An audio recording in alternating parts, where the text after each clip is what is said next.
All right, so today I'm going to be talking about how I'm challenging myself.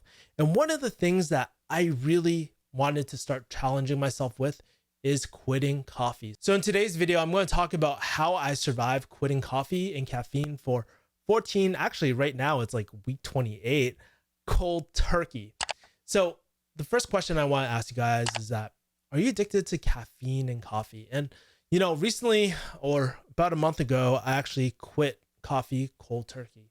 And if you told me that I would be quitting caffeine a month ago, I would have said that you're out of your mind. Like for me, I've been a caffeine user for the longest time. Coffee has been so integrated into my work ever since I can remember. I first started in college and worked my way up to bougie coffee, drinking from independent coffee shops. And I integrated into my work so much where, as a pharmacist, I would go there before work, after work, do some self work. I would also work on my business ideas. And even now, not now during Rona, but one of my favorite things to do is just go to a coffee shop, chill there, do a lot of work. And I would be the happiest person in the world. And so it's been an essential part of my life, both as in my career, both as a pharmacist and ex-pharmacist too. So whether it's staying up for late night study sessions or counting pill faster in the pharmacy, coffee was always there for me. So why did I end up quitting? And contrary to belief, caffeine was actually killing my productivity. It sounds a little counterintuitive, so I think it's important for me to explain a little bit first. When I first started drinking caffeine, it was magical, man. Like the first sip of caffeine that you take, it's like you're pouring gas on a fire. You just feel lit up, with all this energy. But over time, any other caffeine users out there knows what I mean when I talk about this, is that caffeine consumption tends to creep up on you, right? One cup of coffee turned into 6 cups. And what was I would literally finish this whole pot of coffee in such a short amount of time. And what was once really fun, productive, energizing for me actually ended up doing nothing for me. And what was really interesting about that was I knew I had a problem when I bought one of those vanilla chameleon black coffees, right? And it's this huge bottle of concentrate. I finished it in one day and I didn't feel anything. And I knew I had a problem, that I was probably addicted to caffeine or at that point. And so I wanted to mention 3 things that I noticed after 10 years of using caffeine as well. That things that I didn't notice initially, but definitely started noticing more recently, even within the past year. And I thought it was just due to I'm stressed. But you know what? I think it's actually due to coffee instead.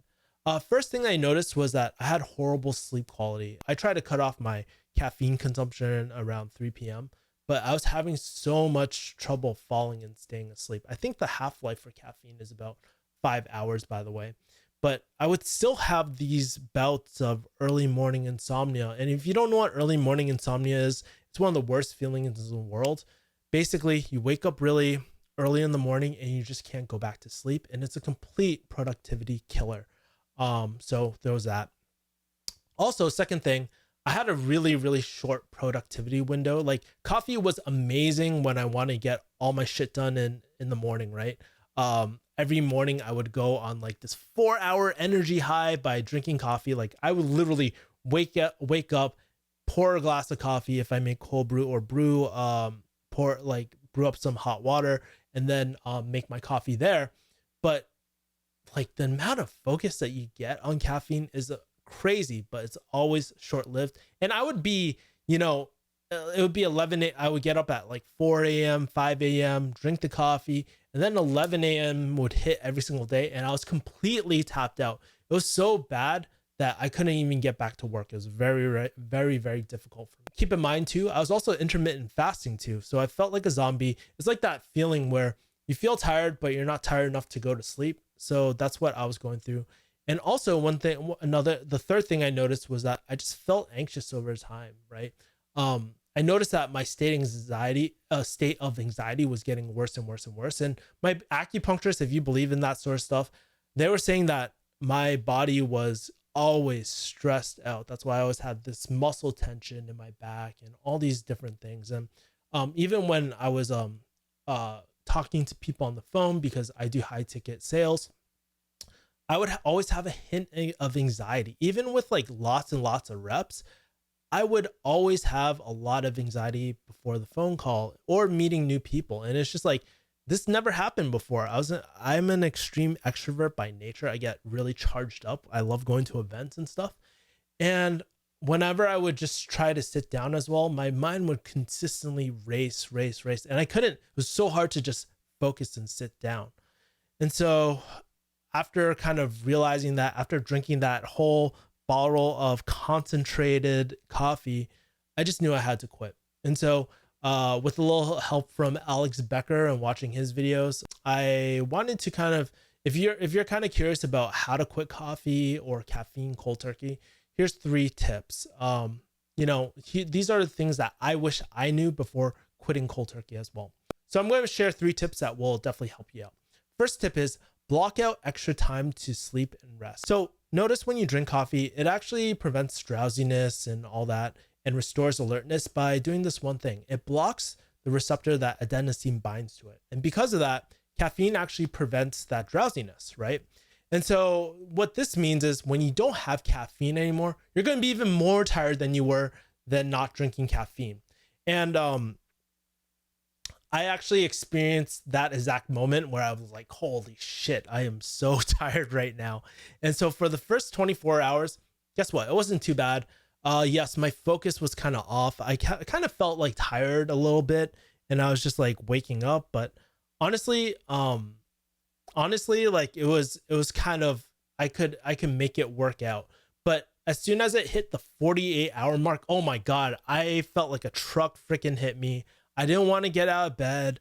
I was just so exhausted to that point where I just didn't want to do anything. And all I wanted to do was sleep. That's all I did during that second day. I think I slept like 16 hours, something ridiculous there.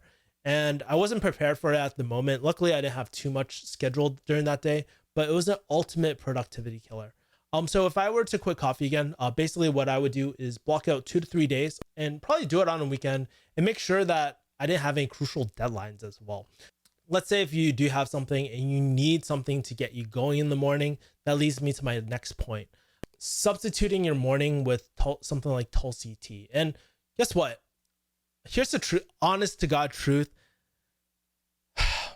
One of the best productivity highs ever is caffeine. I mentioned it before. I told you about my story. And when you hit that right dose, it's like perfect because you're buzzed enough where you can focus, but you're not too buzzed where your thoughts are like going 1 billion miles per hour. So how do you find a good alternative or replacement? Well, the closest thing I found personally is something like Tulsi tea. And I actually stumbled upon it when I was taking my herbal medicine rotation in pharmacy school when I was studying to be a pharmacist. And so if you guys don't know how Tulsi works, so this is a little bit woo-woo, but Tulsi works because it's an adaptogen. It's basically a herbal substance that helps people cope with stress or helps manage stress.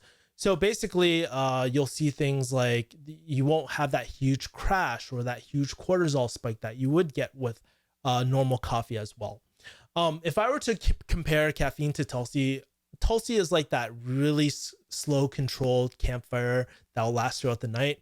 Caffeine is like pouring fuel on the fire. It's a quick burn, but then you just left with nothing. You're done after that. So the best part about Tulsi too is that it's a very clean tasting tea and it tastes pretty damn good. One of my favorite things is actually you can use hot water to brew it. You can use cold water and cold brew it. Either way, and if you add some stevia, throw it in the fridge, it makes for a really good iced tea. Try it at the minimum. It's cheap. I don't think you guys will be disappointed with it. Again, if you want to try the brand that I use, I'll leave some links below in the description as well. But what happens if you need that taste of coffee? Is there a better way to replace that? You bet. So this leads me into tip number 3. Curb your coffee cravings with something like chicory root. Actually, I have some chicory root right here. Wow, I just spilled that all over myself. But have you ever stepped into a Vietnamese restaurant and seen those orange tins like up on the counter and all that named Café du Monde? Café du Monde is known for their beignets, I think. That's how you say it. Please don't kill me if I pronounce it wrong. But they're known for that in in Louisiana, and I actually stumbled upon it when I wanted to make coffee, Vietnamese coffee at home. And what I found out was really interesting. So Cafe du Monde, there's two different ingredients in there. There's obviously the French roast beans, and then there's the chicory root in there. And while I can't drink Cafe du Monde anymore because there's caffeine in there, it turns out that actually chicory has been used for a coffee substitute for centuries. They actually, fun fact, the reason why it blew up in Louisiana was because they didn't actually have access to a lot of coffee beans. So they needed a substitute, and they started using things like chicory root, which has a lot of inulin. It's really good for your gut. And I'll be honest with you, when I first drank it, I was actually quite surprised. It doesn't taste exactly like coffee, but has that slight bitterness and slight sweetness to it. Has a lighter body compared to something like coffee as well. And also the best part is things like Tulsi over here, or things like chicory over here. There's no caffeine in it, so you can actually drink it whenever you want. So it makes for a good substitute. So give it a shot. So you might be asking, after I give you kind of these tips, am I quitting coffee for good? And the truth is, at the time of this writing, haven't had a single drop of coffee for about 3 to 4 weeks. And honestly, the first 72 hours were brutal, but it was pretty bearable. I mean, at first, like I was thinking about coffee. I was getting that pounding headache. I was like, dude, I need that energy kick. But to be honest, these days, I don't even think about it at all. And in addition to the reduced coffee cravings, some of the things that I noticed was that, well, one, I was a lot less anxious.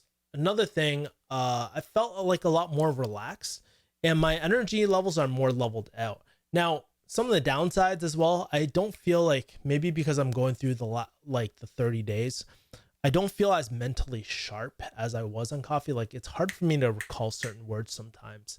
And so that has been a little difficult for me.